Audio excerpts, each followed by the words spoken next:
morning. I wanted to try to talk to you guys today about 5 things you should not do when you have parrots. We'll see how far I get with Screamy Pants over here.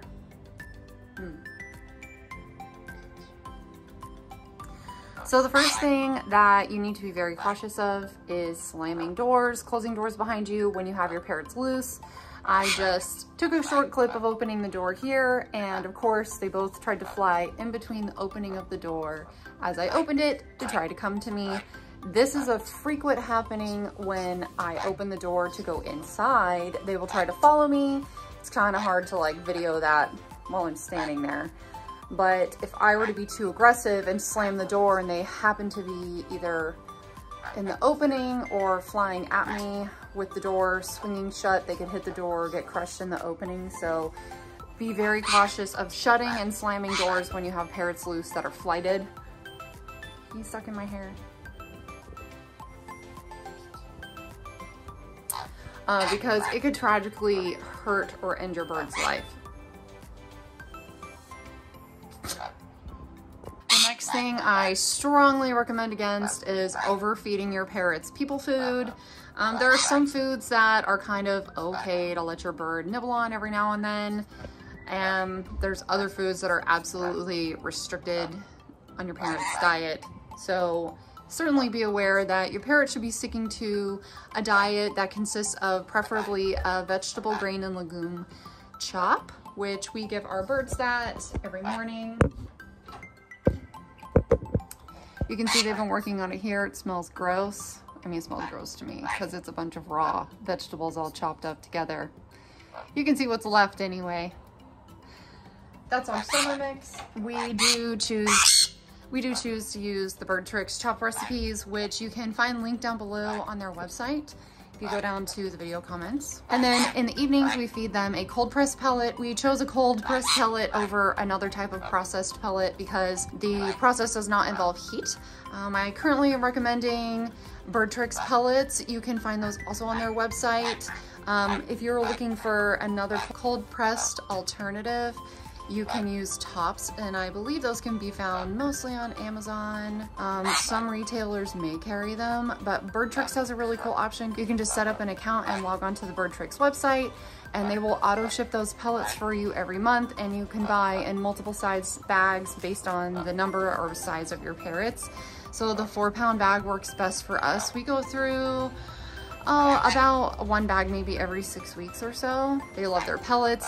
And then if you have leftover ground up pellets, you can mix that into any number of the recipes that Bird Tricks offers that are also included in the Bird Tricks cookbooks, along with the seasonal feeding system. So all that's linked down below if you have any interest. If you have questions, feel free to reach out and ask me.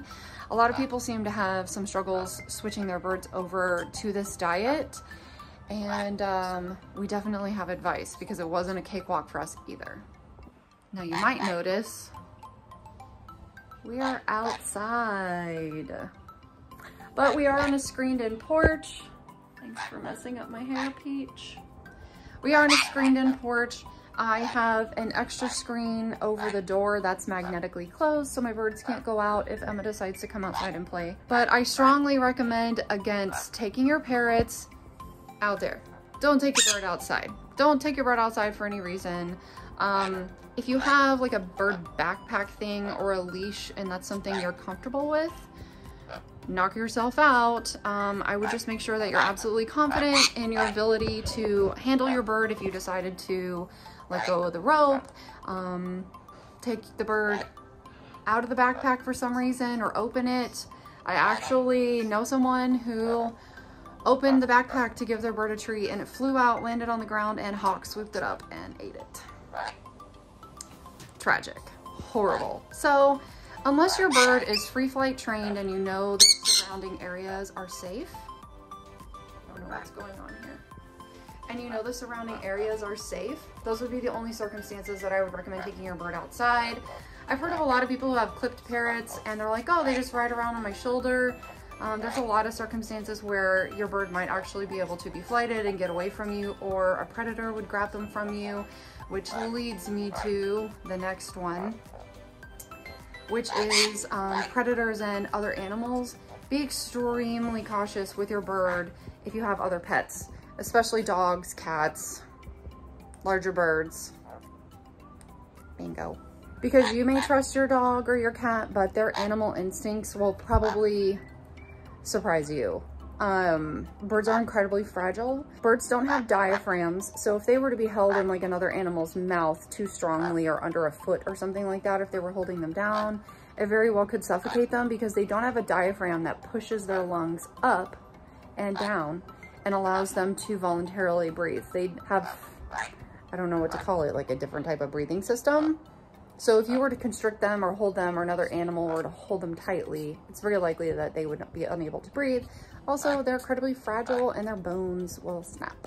So just be very cautious of allowing your parrots to be loose around other animals, because I'm just trying to help you guys out here, and definitely encourage you to just be aware that that is an absolute danger. Take baby steps if you think that you trust your animal to be around your birds.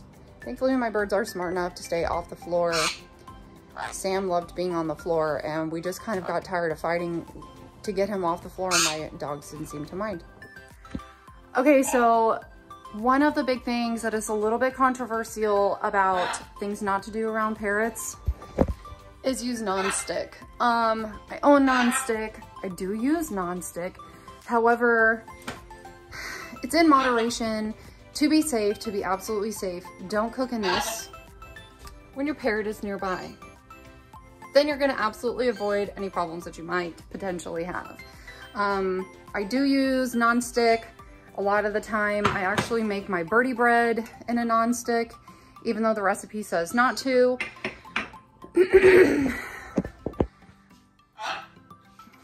Basically, non-stick emits a like a poisonous chemical when it's heated to a certain degree. And in many cases, that is much hotter than the average person cooks.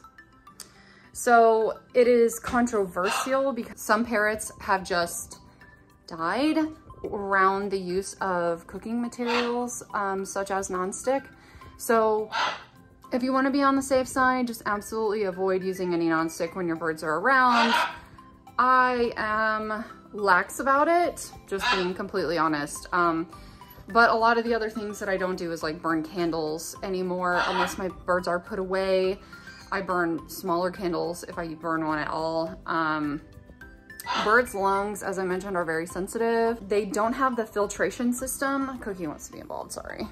They don't have the filtration system that our lungs do. They don't have multiple chambers. I'll have to put a little picture up here for you so that you can see the diaphragm of a parrot's lungs.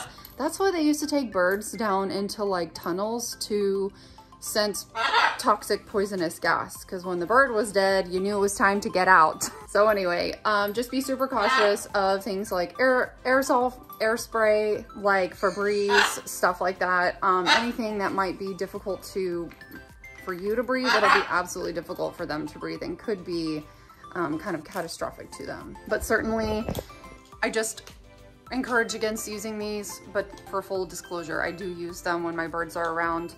I do my best not to. I just find myself forgetting. So come at me with all your hate.